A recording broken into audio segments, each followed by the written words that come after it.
Thalassaemia यह बीमारी 100% टाली जा सकने वाली आनुवंशिक बीमारी है।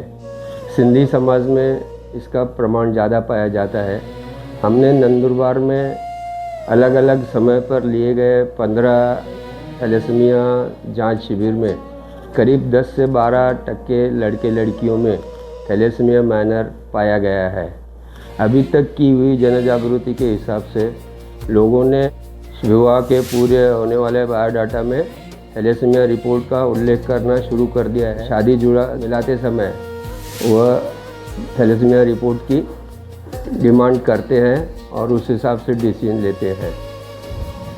मी डॉक्टर विनय सोनवणे, जिल्हा शल्यचिकित्सक नंदुरबार, लोकांना अपील करतो की जसा सिकल सेल आहे तसंच थॅलेसेमिया पण अनुवंशिक आजार आहे।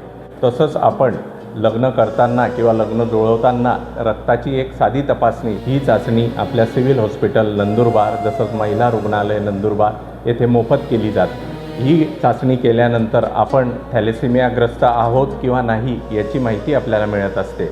म्हणून लग्न करण्याच्या आधी जर ही साधी तपासणी करून घेतली तर आपण येणाऱ्या पुढच्या पिढीमध्ये हा आजार टाळू शकतो। जर कॅरियरमध्ये जर लग्न झालं थॅलेसेमियाग्रस्तचं तर तो पण 25 ते 50% त्याच्यात रूपांतरित होण्याचे चान्सेस असतात आणि त्याच्यामुळे आपल्याला जर हा आजार हद्दपार करायचा आहे तर एक रक्ताची चाचणी फार आवश्यक आहे। भारतामध्ये थॅलेसेमिया हा जो आजार आहे हा थोडा वाढत आहे आणि शासन देखील आता जागरूक झालेलं आहे। पण केवळ शासन जागरूक होऊन चालणार नाही तर समाजाने देखील जागरूकता आणली पाहिजे। एक सायप्रस नावाचा छोटासा देश आहे। या देशामध्ये 1970 मध्ये प्रत्येक 8 बालकांमध्ये एक थॅलेसेमिया रुग्ण आढळतात। आता 2024 एकही रुग्ण या देशात नाही।